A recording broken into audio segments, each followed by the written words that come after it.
cancer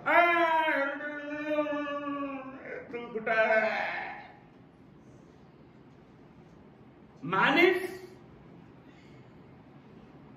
तपाईलाई थाहा छ पुरै घाउै घाउ भएको चोटै चोट भएको घाउ खटिरा भएको हामी त त्यसलाई हेर्यो भने खाना गर्छौँ नि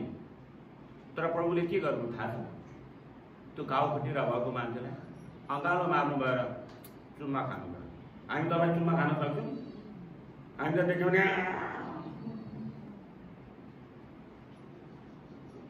आमेन यही मेरो जीवनमा घटना घटेको छ एउटा क्यान्सर भएको मान्छे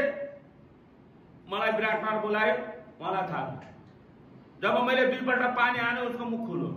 पुरै गनायो उहाँहरू सबै भाग्नु भयो तर म भागिनँ किनभने मलाई त्यो याद आयो कि प्रभुले चुम्मा खानु भयो तर मैले चुम्मा खाइनँ है मैले चुम्मा खाइनँ आमेन